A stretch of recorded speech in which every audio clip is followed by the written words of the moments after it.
Bonsoir à toutes et à tous, bienvenue dans Guinée Info, les titres de l'édition. C'est officiel, la Banque centrale de Guinée inaugure une nouvelle agence à Kanka. L'édifice est implanté au quartier Koriboulin pour livrer des opérations tant attendues, un modèle commercialement offensif et plus efficace au service des clients.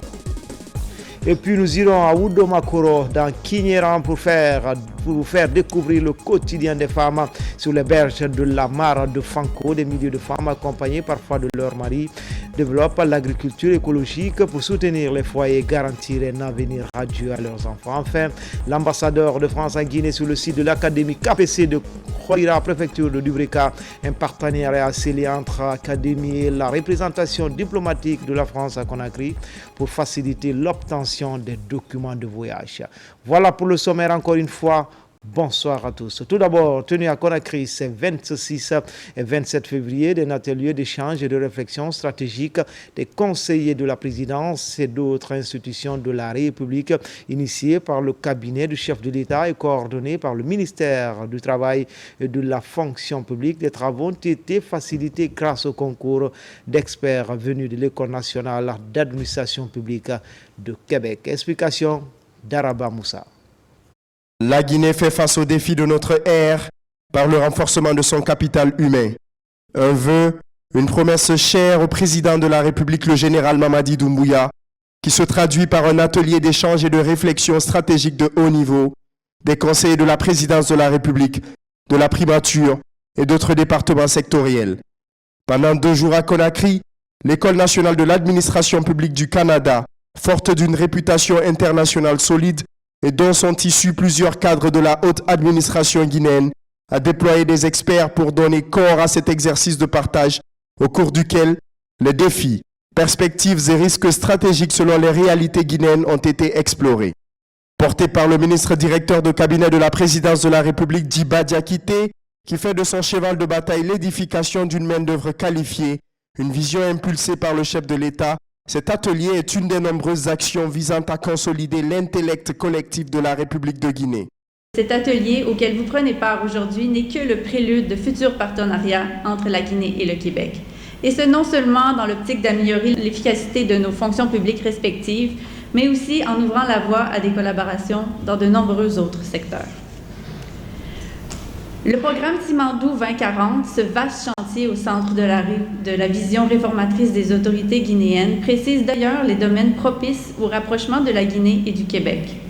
L'expertise québécoise en termes d'enseignement par l'acquisition de compétences techniques peut aider par exemple à améliorer la formation professionnelle et l'employabilité des jeunes face aux opportunités que présente le projet Simandou.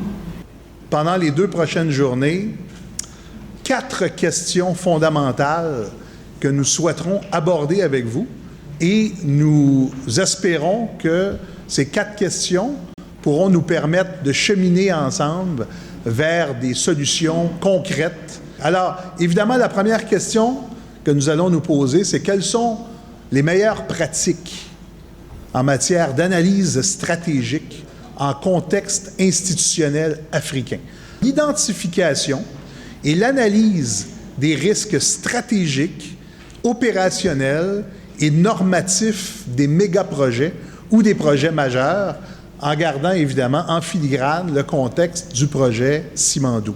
Nous allons jeter un regard d'ensemble sur l'identification et l'analyse des risques partenariaux, toujours dans le contexte du projet Simandou.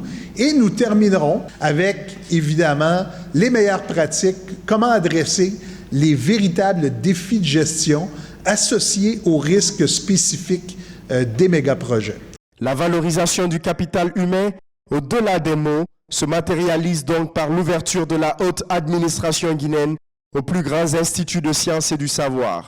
Rendre ainsi compétitifs les Guinéens et les préparer aux enjeux qui s'annoncent, notamment dans la perspective du démarrage du plus grand projet minier du monde, Simandou, ainsi que dans la mise en œuvre du programme de développement qui en découlera à l'horizon 2040. Telle est l'ambition nourrie par les autorités guinéennes.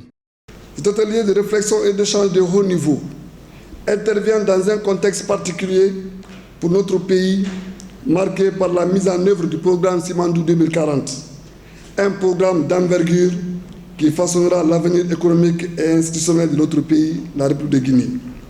À travers ce programme Simandou et d'autres réalisations en cours dans notre pays, Son Excellence, Monsieur le Président de la République, chef de l'État, chef suprême des armées, le général Mamadi Doumbouya, vient de démontrer qu'une nouvelle Guinée est bien possible dans une Afrique décomplexée.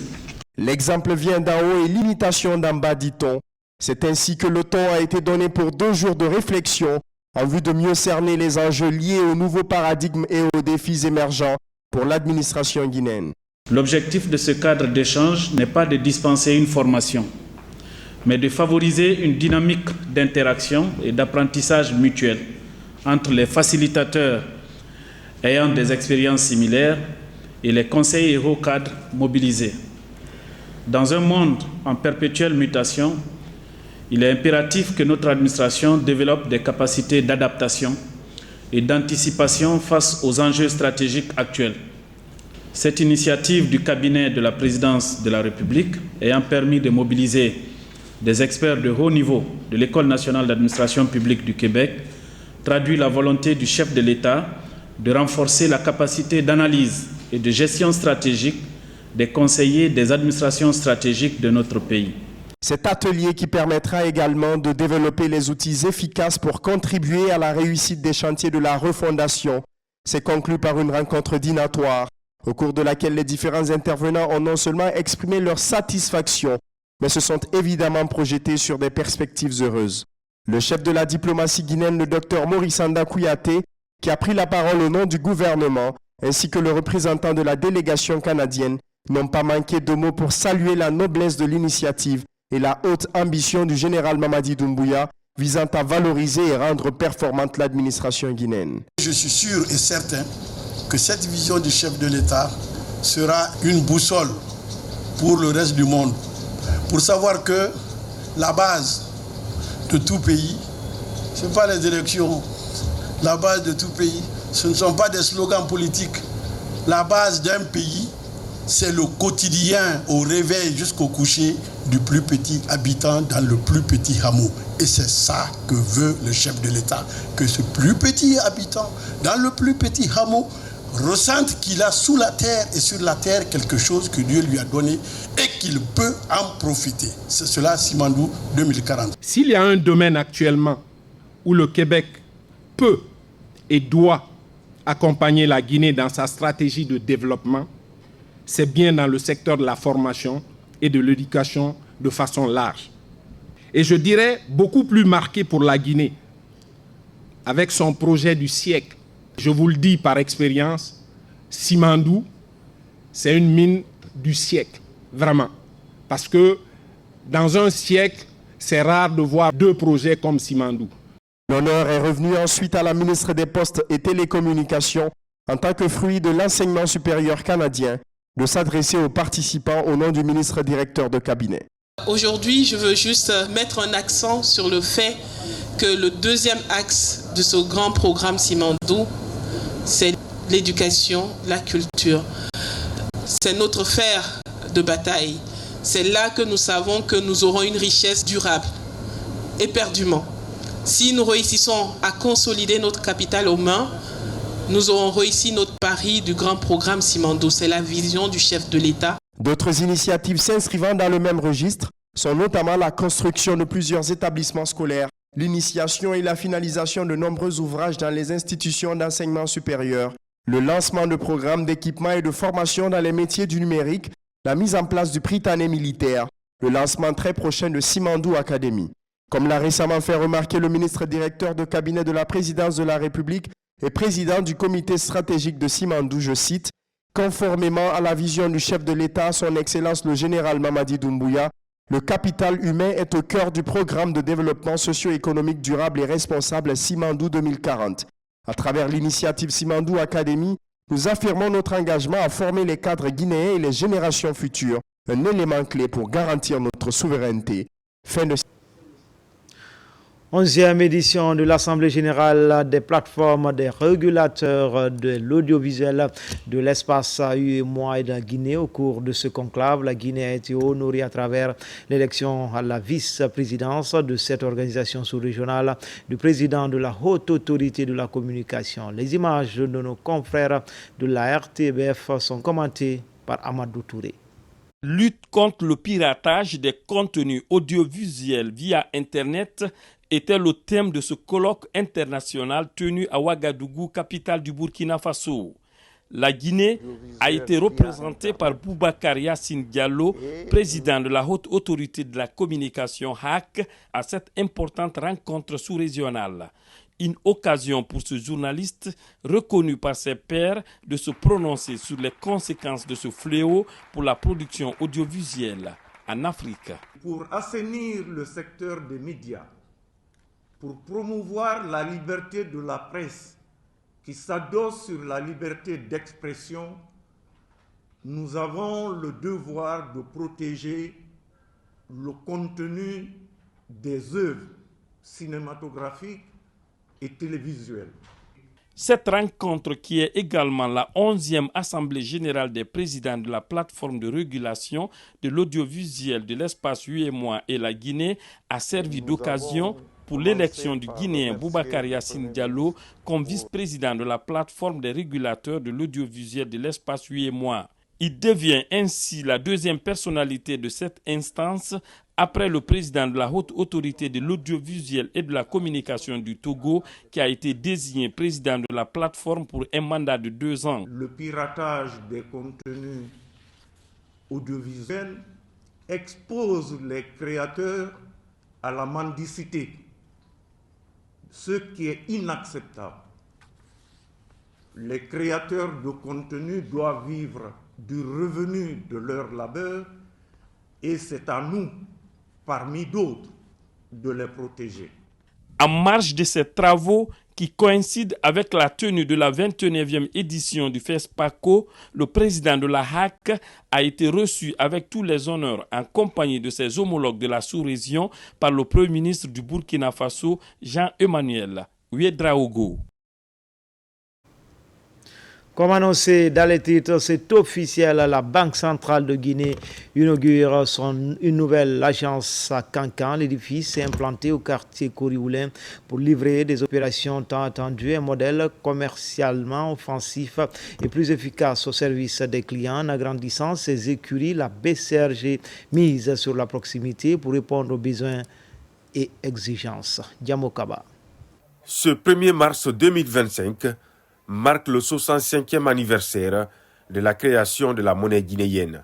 À Nabaya, cet événement historique est célébré par l'inauguration de la toute nouvelle agence régionale de la Banque centrale de la République de Guinée, BCRG, un édifice moderne qui symbolise l'engagement du pays vers une gestion monétaire plus performante et adaptée aux défis économiques actuels. Ce complexe moderne, répondant aux inspirations de son Excellence Monsieur le Président de la République, le général Mamadi Doumbouya, comprend un bâtiment principal R+2 extensible à R+5, une cantine moderne pour la restauration du personnel, un bâtiment d'habitation pour le chef d'agence et un immeuble d'habitation de 8 appartements pour les cadres. L'agence de Kankan dispose d'équipements modernes de dernière génération composés de 2 machines de tri BPS M7 pour le traitement de billets de banque, une machine Notapac pour l'emballage de billets de banque et une machine BDS 200 pour la destruction des billets retirés de la circulation. Ces équipements ont déjà apporté une amélioration importante dans la capacité de traitement de l'agence. Elle renforcera notre capacité à fluidifier les transactions monétaires et assurer un suivi de proximité avec les institutions financières locales. Je suis convaincu que ce joyau architectural permettra de renforcer la proximité des services financiers avec la population et à coup sûr d'améliorer le taux de bancarisation dans cette région. Dotée d'équipements de pointe, cette nouvelle infrastructure renforce la capacité de la BCRG à mobiliser et orienter efficacement les ressources financières, un atout stratégique pour accompagner le développement économique et social du pays. Avec l'inauguration de cette nouvelle agence, vous accentuez votre volonté de décentraliser vos services et vous rapprocher davantage des populations. Cela permettra à de nombreux citoyens et entrepreneurs de bénéficier de services financiers adaptés, de conseils avisés et de soutien à leurs projets. Avec cette inauguration, la Guinée réaffirme sa volonté d'adapter son système financier aux standards internationaux. Une avancée qui, au-delà d'un simple bâtiment, représente une vision, celle d'une économie nationale plus résiliente et tournée vers l'avenir. Qualification de l'administration guinéenne à la région de l'Abbé vient de clôturer le projet d'appui au perfectionnement de l'administration publique financé par l'Agence française de développement.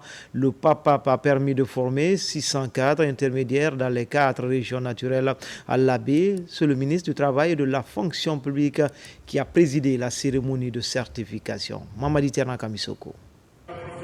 C'est un important projet qui se clôture.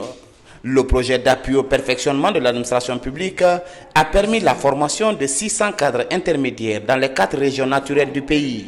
L'Abbé, qui a constitué la dernière étape, vient de certifier 100 cadres de l'administration déconcentrée. Il nous a permis de développer de nouvelles compétences, de nous perfectionner et de se préparer à jouer un rôle actif dans le redressement de notre administration publique. Monsieur le ministre du Travail et de la fonction publique, je tiens à vous féliciter pour votre leadership et votre engagement constant en faveur de la réforme de l'administration publique, de l'amélioration des capacités des agents de l'État et du renforcement de la qualité du service public de notre administration. Le PAPAP est financé à hauteur d'1,3 million d'euros par l'Agence française de développement et mis en œuvre par Expertise France et l'Institut national de formation et de perfectionnement. C'est l'occasion de rendre un vivant hommage à toutes ces femmes et à tous ces hommes qui viennent de boucler 6 semaines de formation pratique. Donc 6 semaines d'apprentissage, d'acquisition de nouvelles méthodes, de nouveaux outils et de nouvelles techniques qui devront leur permettre de fluidifier leur travail au quotidien. Désormais, nous voulons cultiver l'excellence. L'élite qu'on identifie parmi vous, l'État, conformément à la vision du chef de l'État, veut désormais pousser les gens là au niveau le plus élevé dans les sphères de l'État. C'est pour cela que les 5 meilleurs de chaque cohorte bénéficieront encore d'autres bourses de formation. Et à l'Abbé Mamou, on va faire une discrimination positive. On va prendre les 10 premiers. Parmi les plaidoyers faits par les cadres certifiés figurent la bonification en grade et la valorisation des certificats par la nomination à des postes de responsabilité. Avant de boucler son séjour de l'Abbé, le ministre Bruno s'est rendu au domicile du grand imam de la ville de Karamo Alpha Molabé pour des salutations d'usage. La maladie des muscles au cœur d'une rencontre entre spécialistes à Conakry pendant 3 jours. Ces acteurs du système sanitaire local et experts venus de l'étranger sont passés à revue toutes les méthodes de lutte contre cette pathologie qui touche notamment les enfants. Maïmouna Bila Diallo et Jeanne Dounamou. C'est une maladie rare et méconnue, mais qui fait assez de dégâts, notamment chez les enfants de moins de 10 ans. La myopathie de Duchenne. C'est une pathologie musculaire détectée tôt, peut être suivie et traitée. D'où cette rencontre de Conakry pour renforcer les capacités opérationnelles des neurologues, pédiatres et autres agents de santé. Il existe en Guinée une proportion importante d'enfants et d'adultes avec des problèmes musculaires qui sont très mal pris en charge ou qui sont méconnus parfois. Et donc aujourd'hui, on a voulu faire une formation, un renforcement des capacités des pédiatres, des neurologues, des médecins physiques, des kinés, des infirmières, des étudiants, sur tout ce qui est pathologie neuromusculaire, sur tout ce qui est actualité de la prise en charge, mais aussi le diagnostic. Une plateforme de communication sera mise en place pour harmoniser les différentes méthodes et techniques de lutte contre cette pathologie, souvent fatale, surtout chez la petite enfance. Des maladies qui sont souvent invalidantes, parfois mortelles, même chez les enfants. Où donc on aurait tendance plutôt à être défaitiste, à baisser les bras. Et bien là, avec les professionnels qui sont réunis aujourd'hui avec nous, de voir qu'il y a un nouveau souffle qui apparaît pour mieux repérer ces malades ici en Guinée, mettre en place des structures de référence pour pouvoir orienter les familles et les enfants et pour une meilleure prise en charge et peut-être demain avoir accès à des médications qui sont beaucoup plus efficaces et qui pourraient changer le cours de la maladie de ces enfants. Ces maladies neuromusculaires comme la myopathie de Duchenne, c'est une maladie neurologique, ça fait partie des maladies rares. Et franchement, avec cette formation de ce jour, on a eu beaucoup d'informations. Et je sais que dans les jours à venir, tous les enfants qui consulteront au service de pédiatrie avec ces problèmes-là, franchement, nous n'allons pas passer à côté de ces problèmes. Cette rencontre qui s'est tenue pendant 3 jours a permis aux spécialistes en santé musculaire de développer des stratégies de croisade contre la myopathie qui touche environ 15 millions de personnes dans le monde. Planification familiale avec l'introduction du dioxyde hormonal dans le processus. Un atelier de dissémination des résultats de ce produit contraceptif est organisé. C'est une initiative du ministère de la Santé avec l'appui des partenaires comme l'UNFPA et JPIGO dans l'octroi des produits. Ibrahima Oulin Fofana et Jean Dunamo. Depuis 1 an, le gouvernement guinéen, à travers le ministère de la Santé et de l'Hygiène publique, a introduit le DIU hormonal pour assurer l'épanouissement des femmes en âge de procréation. C'est un appui des partenaires JPIGO et l'UNFPA qui ont apporté de l'aide financière et des produits. C'est une méthode qui aide les femmes à se planifier, une méthode de longue durée d'action. Ensuite, c'est une méthode pour laquelle les effets secondaires sont moindre par rapport à plusieurs d'autres méthodes. Le DIU hormonal est une méthode contraceptive moderne et efficace. Ici, les avancées dans le cadre de son introduction sont dévoilées. Dans sa première phase, lancée en janvier 2024, le taux de prévalence contraceptif a grimpé de 11 à 16,16%. Le projet a touché toutes les régions, de Conakry à Zérékoré. Il n'y avait pas de projet pilote pour ce projet-là. C'est un projet d'introduction et d'extension en même temps. C'est dire que le projet doit s'étendre sur tout le pays. Nous avons eu à former les prestataires depuis Conakry jusqu'à Zérékoré. Le résultat il est positif. Et comme c'est une nouvelle méthode de planification familiale de longue durée d'action qui n'était pas connue dans notre pays, alors il fallait former les prestataires sur l'offre de cette nouvelle méthode. Donc en quoi faisant, en leur montrant comment on prépare le dispositif intra-utérin. En termes de défis à relever, l'assurance de la disponibilité permanente des DIU hormonales, le renforcement de la coordination entre prestataires et pharmaciens et sensibiliser davantage sur la nouvelle méthode contraceptive. À Koya, les actes citoyens se multiplient en faveur des communautés. La Jeune Chambre internationale organise une campagne de don de sang pour sauver des vies dans cette contrée où des accidents se produisent le plus souvent. Les opérations se déroulent dans les concessions scolaires pour accompagner les structures sanitaires. Abakar Diaby, Suleiman Kondé. Pour mener à bien sa mission, la Jeune Chambre internationale La Conakry Avenir s'active sur le terrain. Cette campagne de sensibilisation et de mobilisation sociale en faveur du don de sang volontaire et gratuit s'inscrit dans cette logique. Cette opération est menée ici en collaboration avec les autorités sanitaires de la préfecture de Koya. L'objectif est d'avoir un stock important de sang dans les structures sanitaires de la localité pour sauver des vies. Nous estimons que le don de sang, c'est un acte noble. Un acte noble, le fait que le sang que tu donnes, tu ne sais pas quelle est la personne ce sang pourra sauver. Aujourd'hui, beaucoup de personnes souffrent des maux qui entraînent un manque de sang.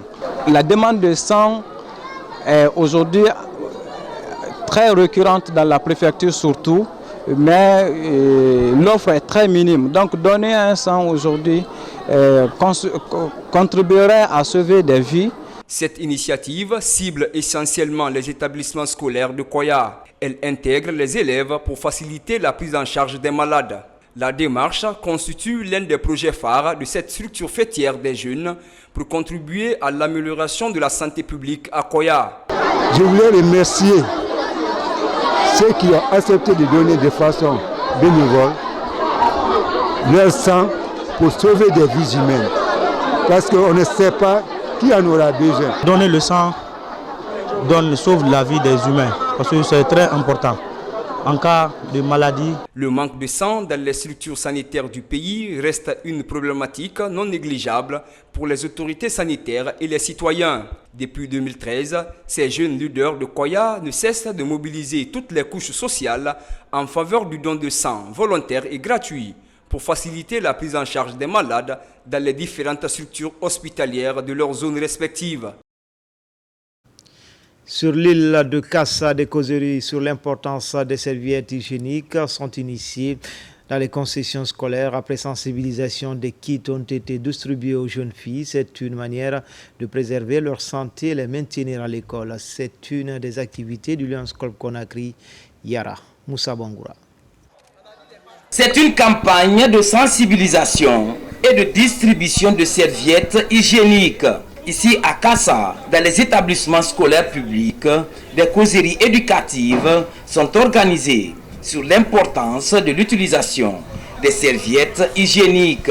La cible principale, les jeunes filles du primaire, collège et lycée. Pour chaque jeune fille, on a tenu compte, comme je l'ai dit, de plusieurs aspects, notamment un kit va servir pour une jeune fille toute l'année. Il faut aussi rappeler que cette activité vise à promouvoir la santé, l'éducation et l'émancipation des jeunes filles. Le Lions Club Conakry Yara pilote l'événement. Le but est d'amener ces jeunes filles à un changement de comportement afin de préserver leur santé en milieu scolaire. Pour avoir ça, c'est très difficile. Donc, vous avez fait tout ça là. Donc, ça va les très servir. Donc, je suis très heureux. Je leur dirais de bien conserver ça jusqu'à l'année prochaine. C'est d'en venir faire ces dons à leurs sœurs, à leurs nièces.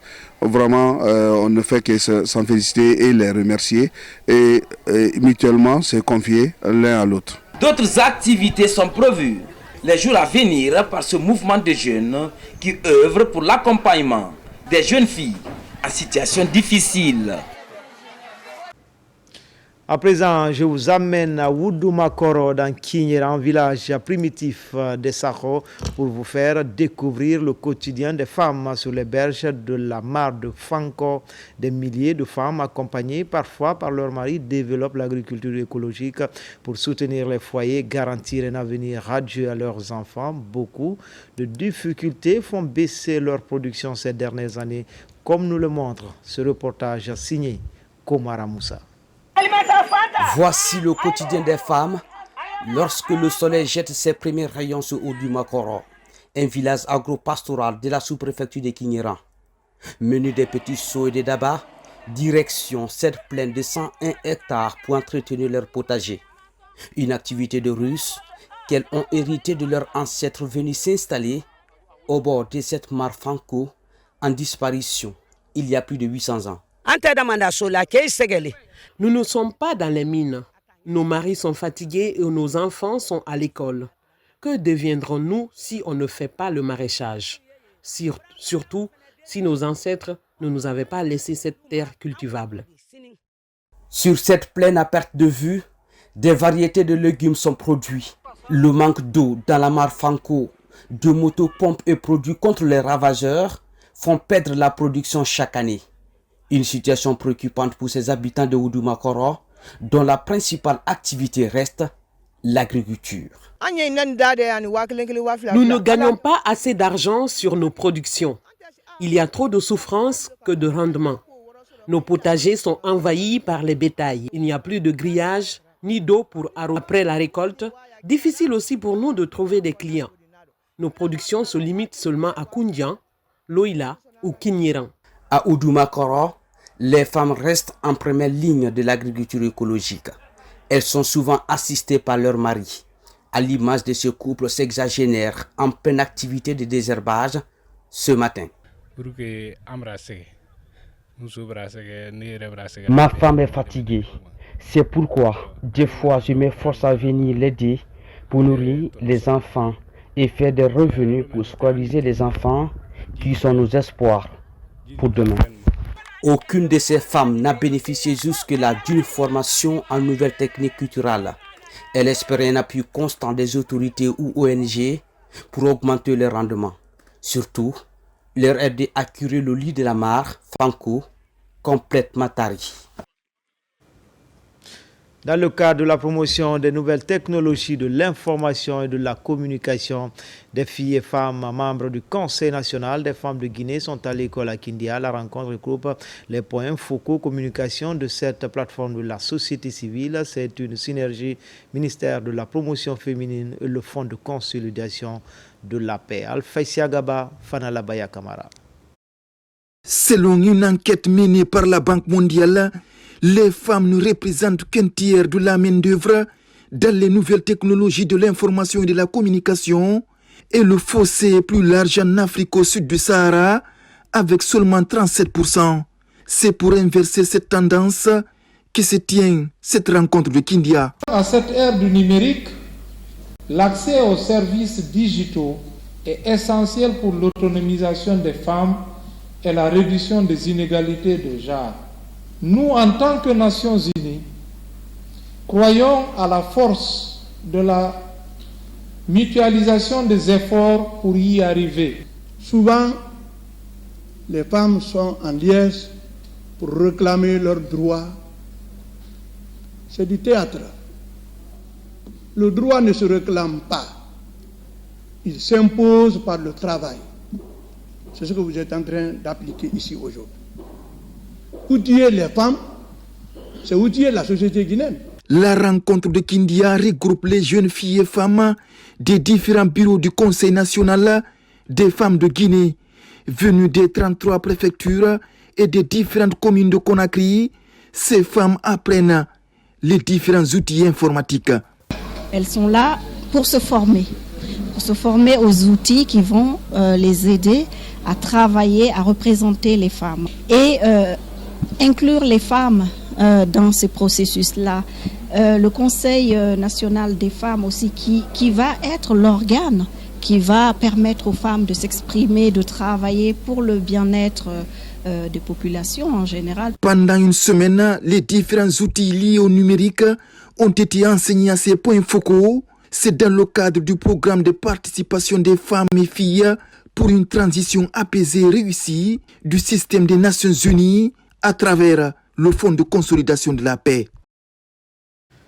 Les services de défense et de sécurité de Dalaba, nord de bataille contre les trafiquants et consommateurs de stupéfiants, avec à la clé la saisie d'une importante quantité de chanvre indien et produits pharmaceutiques périmés. Une opération d'incinération est organisée pour débarrasser Dalaba de ces produits prohibés. RTG Mamou, Mamadou Patebaldi.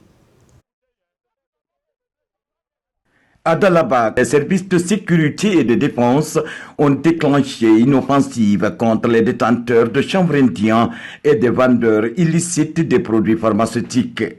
Après plusieurs opérations de contrôle sur le terrain, ils ont mis main sur une quantité importante de produits impropres à la consommation. C'est grâce à la bonne collaboration des citoyens de Dalaba pour nous mettre sur la piste de ces produits que vous voyez devant vous ce matin-là, à savoir une quantité de produits pharmaceutiques et une quantité aussi de chanvre indien, dont on a procédé à l'interpellation de ces personnes et on a dressé les procès-verbaux et les mettre à la disposition de la justice.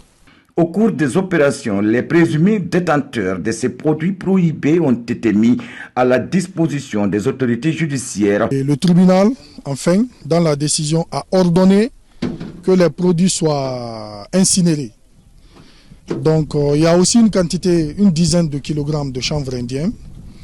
C'est tout ça qu'on a réuni pour venir à la décharge, ici à la nouvelle décharge de Dalaba, afin de procéder à l'incinération des 10 produits. Pour dénicher les bandits et leurs complices dans la cité et améliorer la santé des populations, les services de sécurité et de défense de Dalaba en appellent à une franche collaboration avec les citoyens pour que règne la paix et la quiétude sociale dans la ville de Dalaba. Déterminés à offrir aux fidèles un environnement sain, les membres du conseil communal des jeunes de Matoto ont procédé à un coup de balai dans leur commune. Première étape, les lieux de culte et artères des quartiers Anta et Kisoso. Une action saluée par les autorités locales. Sona Sagnon. La propriété est l'affaire de tous. Fortement mobilisés, les membres du conseil communal des jeunes de Matoto se sont engagés à faire une différence dans certaines artères et lieux de culte dans les quartiers d'Anta et Kisoso. À l'occasion du mois saint de Ramadan et du Carême, initions cette activité, allons nettoyer les églises et les mosquées et venir en appui à nos mamans, dire aux jeunes, nous pouvons aussi laver les mosquées. Ce n'est pas seulement le rôle des mamans. Si on a réussi vraiment à assainir toutes ces 6 mosquées et l'église, c'est grâce à l'AGETIP. Des projets de telle envergure initiés par des jeunes, nous ne saurons que remercier l'initiative. Leur dire que nous sommes disponibles pour tout projet allant dans le sens de l'occupation saine des jeunes. Dotés de matériel de nettoyage, ces jeunes accompagnent les citoyens et les autorités locales dans leur action citoyenne. Je ne peux qu'encourager cette jeunesse à faire mieux, à s'impliquer davantage dans la vie sociale, à s'impliquer davantage pour le développement, à s'impliquer davantage, voire même dans la politique de la Guinée et à surtout encourager la population à resserrer les rangs. Une immense joie de les coacher, de continuer à les orienter pour qu'ensemble ils puissent se donner la main pour relever les grands défis qui s'opposent à la jeunesse de notre pays en général, mais particulièrement les jeunes de la commune de Matoto. Cette opération de nettoyage est initiée par le conseil communal des jeunes de Matoto. Le but est d'offrir aux fidèles un environnement sain et propice. Cette action collective favorise la protection de l'environnement. Cérémonie de lecture du Saint-Coran dans la commune de Matoto. Également, elle est organisée par les membres de la COSABAG. Des prières et bénédictions ont été dites pour la cohésion sociale et la réussite de la transition en courant Guinée. Nabila Moussa Kamara, Mamadou Saliou Bangoura. Lire le Saint-Coran et faire des bénédictions pour le pays, tel est le motif de la mobilisation des membres du COSABAG, des responsables religieux, des autorités locales et des fidèles musulmans. Ici à Matoto, cette séance de lecture du Saint-Coran traduit la vision des membres de la structure à promouvoir les valeurs islamiques, mais aussi et surtout de soutenir les démarches des autorités du CNRD. Le Conseil a pour objectif général de renforcer la cohésion sociale et un climat de paix entre les jeunes et les femmes sans discrimination. Donc, depuis notre création, nous nous posons à tout moment les actes de réconciliation, mais aussi et de paix. Convaincus de l'intérêt de la stabilité dans le pays pendant cette période de transition politique, plusieurs fidèles musulmans ont pris part à ce rendez-vous. Objectif, accompagner les initiateurs dans leur action de renforcement du vivre ensemble. La prière raffermit l'esprit de l'homme, la conscience. Ça t'amène à la paix. Et qui parle de la paix, le soubassement du développement, c'est la paix. Donc, tout croyant accepte la différence. Nous devons faire l'unification de la Basse-Guinée, une Basse-Guinée forte, comme je le disais tantôt, et surtout indivisible. Dans la recherche des voies et moyens pour préserver la tranquillité en Guinée, le COSABAG compte multiplier les séances de lecture du Saint-Coran et autres activités d'envergure. Pour les membres, la multiplication des efforts va mieux privilégier le climat de paix et de solidarité entre les citoyens. La mosquée Faisal de Conakry a servi aussi de cadre à une cérémonie de lecture du Saint-Coran. Elle est portée par la section syndicale du secrétariat général des affaires religieuses en partenariat avec la direction générale des pensions militaires et des anciens combattants. Adjudant-chef Oumar Kamara, il est correspondant de la presse militaire. Sur l'esplanade de la grande mosquée Faisal de Conakry, une cérémonie religieuse est organisée. Elle porte essentiellement sur la lecture du Saint-Coran afin d'implorer la grâce divine pour renforcer davantage la paix dans le pays. L'initiative est de la section syndicale du secrétariat général des affaires religieuses en synergie d'action avec la direction générale des pensions militaires et anciens combattants. Notre présence ici témoigne de notre attachement aux valeurs fondamentales qui nous unissent. La paix, la cohésion sociale et le vivre ensemble. Ces principes puisés dans les enseignements du Saint-Coran sont des piliers de toute société harmonieuse et prospère. Nous avons le devoir de les préserver et de les renforcer afin d'assurer un avenir empreint de sérénité et de fraternité pour la nation.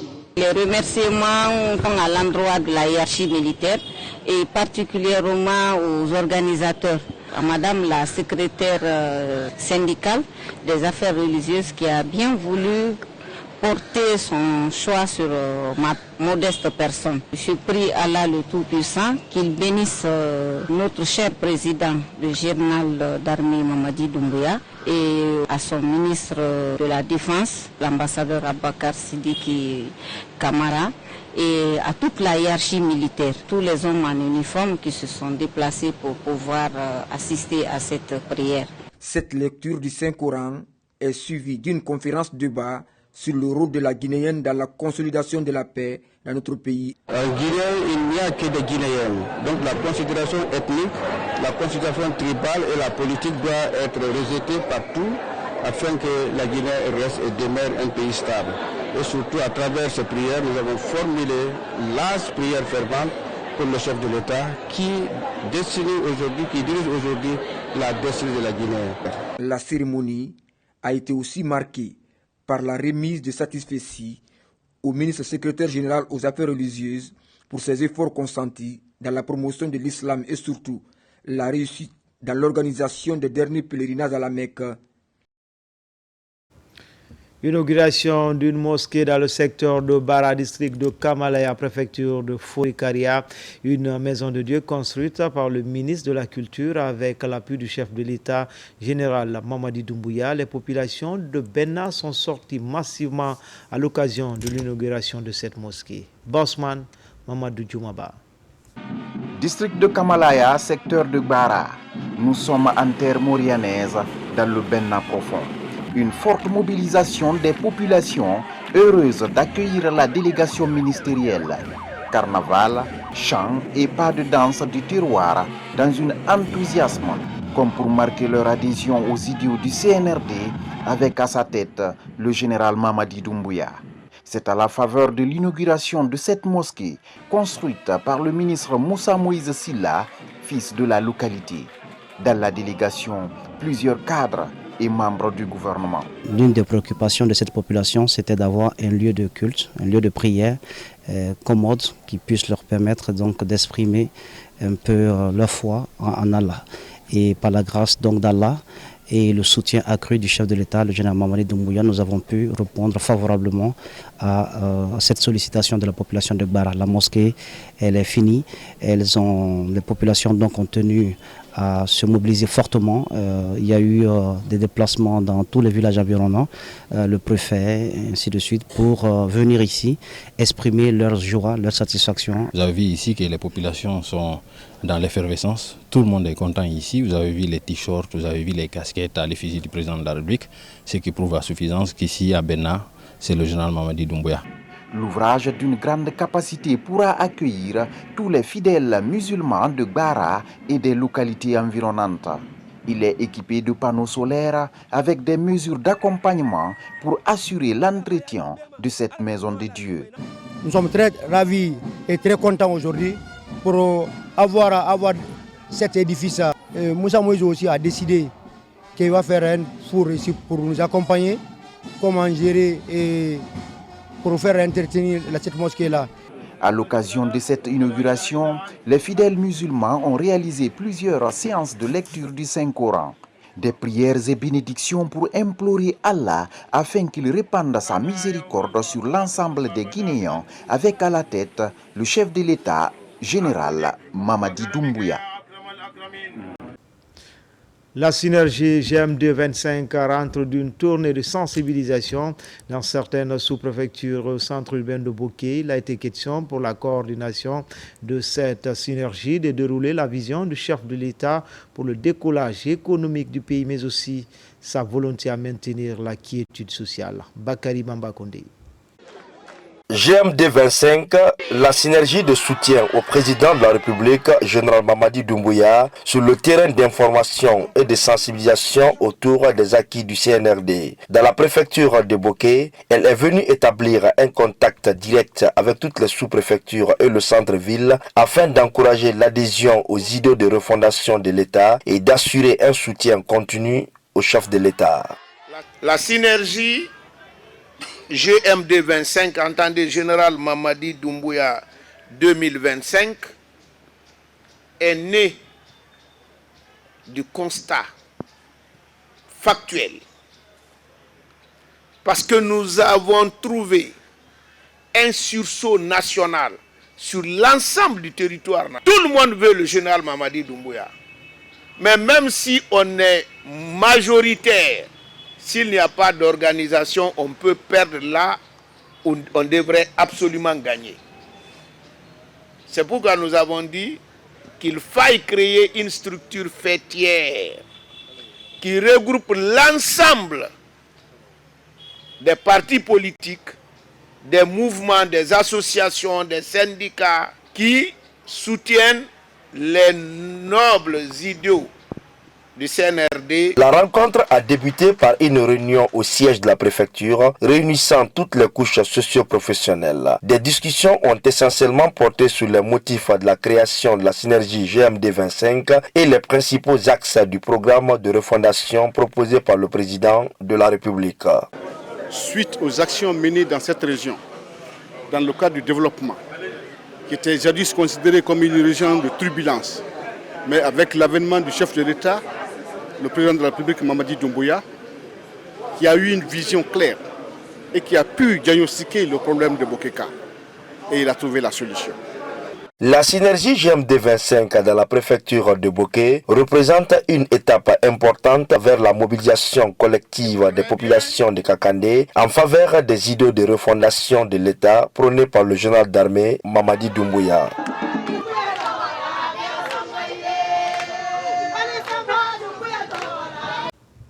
Action de soutien en faveur du CNRD sur le tour des membres de l'Union des jeunes pour le progrès de se mobiliser pour exprimer leur reconnaissance aux autorités de la transition venues des différents quartiers de Conakry. Ils se sont retrouvés à Dixine pour magnifier les acquis du CNRD. Mamadou Saliouba. En guise de reconnaissance aux acquis de la transition, des mouvements de soutien ne cessent de voir le jour.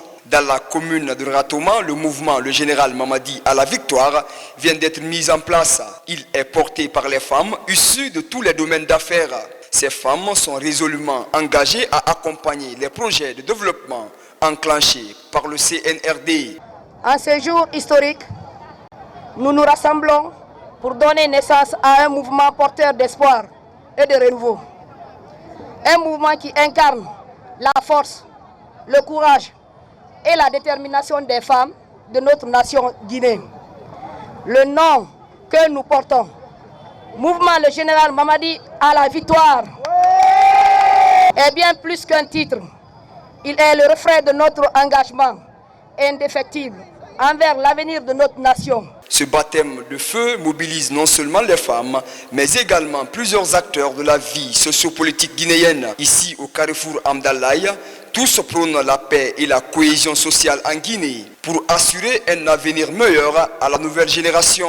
Ce message est donc de dire à tous les travailleurs du peuple de Guinée, à chaque citoyen et citoyen, que tout ce que nous faisons comme acte, tout ce que nous posons comme acte, c'est dans l'intérêt de l'évolution, du développement de notre pays.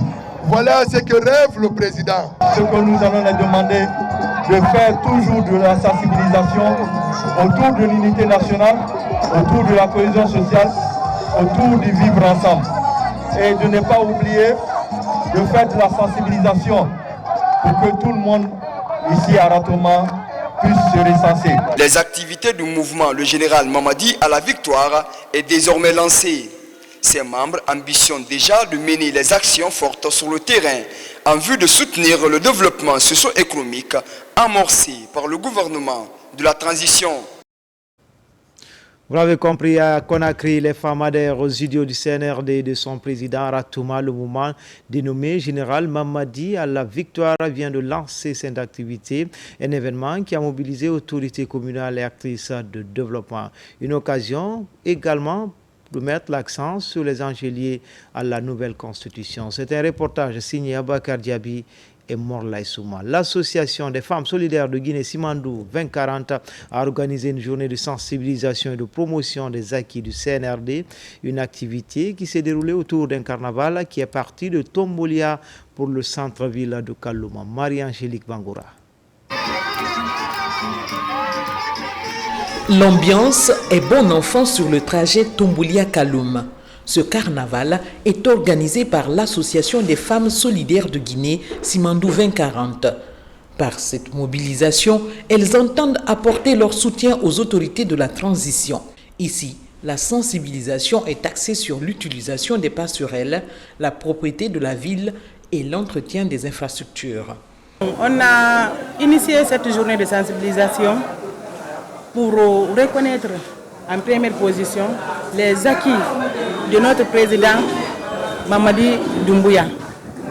En même temps, sensibiliser les citoyens par rapport à l'utilisation des passerelles sur les routes, à ne pas mettre les ordures sur les rues, à utiliser les poubelles et surtout à soutenir notre président, notre grand président, le général Mamadi Doumbouya. Parce que depuis qu'il est venu en 3 ans, on a vu ce qu'il a fait. Ce long trajet a mobilisé les femmes des marchés d'Antag, de Bessia et de Madina qui adhèrent enfin à cet engagement citoyen. La liste de ces actions grandioses est longue, mais retenons entre autres l'augmentation des salaires de tous les fonctionnaires sans oublier les retraités, la construction des infrastructures au compte de tous les secteurs vitaux de la nation, l'amélioration du panier de la ménagère, le recrutement à la fonction publique de plusieurs fonctionnaires, bref, la refondation de tous les aspects fondamentaux de la vie de notre nation. Mise en place il y a quelques mois, l'Association des femmes solidaires de Guinée, Simandou 2040, compte soutenir et accompagner les acquis de la République. À travers ces activités, elle s'aligne derrière le projet Simandou 2040, qui est un modèle de développement pour la Guinée.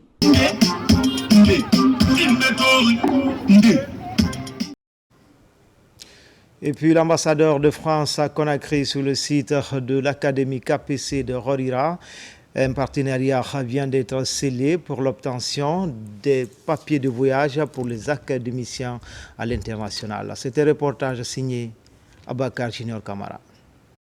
L'Académie KPC s'ouvre au monde à travers la diplomatie offensive.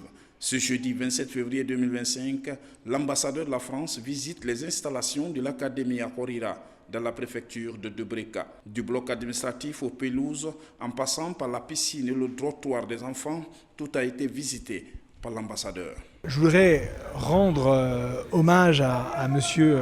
Kirfala Kamara et M. KPC pour cette incroyable institution qui vraiment donne des opportunités à des jeunes Guinéens de briller sur la future scène footballistique mondiale. On leur donne un projet de vie et je trouve ça extrêmement émouvant.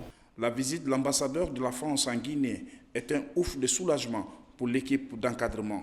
Chaque année, l'Académie KPC affronte plusieurs clubs à l'international afin de mesurer sa performance, comme ce tournoi organisé entre plusieurs académies de la sous-région, fruit de la coopération professionnelle entre l'Académie et les autres clubs à travers le monde. Monsieur l'ambassadeur souhaitait s'enquérir un petit peu du projet de l'Académie KPC, donc c'est avec un grand plaisir que l'on a accueilli la délégation de l'ambassade française. L'Académie KPC, c'est une académie qui est bâtie sur 13 hectares et qui regroupe actuellement 50 footballeurs âgés de 12 à 16 ans. À partir de la rentrée prochaine, nous aurons à peu près 70 footballeurs âgés de 12 à 18 ans. Et l'Académie tournera à plein régime. C'est une académie qui est construite sur un triple projet. Il y a un versant footballistique, bien sûr, parce que c'est une académie de foot. Il y a un versant éducatif, où on essaye d'inculquer les valeurs qui permettront aux enfants d'être des bons hommes. Le partenariat entre l'Académie et les autres nations de football se renforce depuis plusieurs années.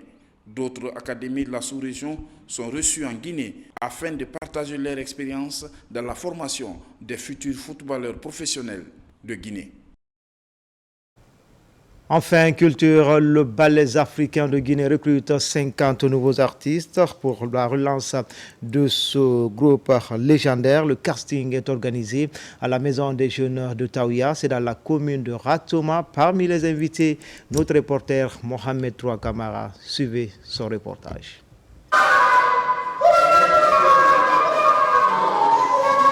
Les ballets africains de Guinée recrutent de nouveaux membres pour une relance sur le plan national et international. C'est dans cette perspective que se tient ce casting de recrutement ici à la Maison des Jeunes de Taouya, dans la commune de Ratoma. Les ballets africains sont notre équipe nationale de la culture et du patrimoine historique. Et c'est important que dans le nouveau contexte de la refondation de notre pays, que ces ballets soient réformés, restructurés, afin que notre pays, à travers ses expressions culturelles, puisse être relancé sur les firmaments du monde entier à travers la culture. Ces sociétaires chevronnés de la musique traditionnelle guinéenne ne passent pas par mille chemins pour le choix des méritants. Aujourd'hui, il y a une stratégie qui a été mise en place pour recruter des artistes de talent, des artistes de qualité pour les ballets africains de Guinée. Les ballets africains, c'est un ensemble emblématique de notre pays, c'est un patrimoine. Les participants sont conscients que seul le mérite paye.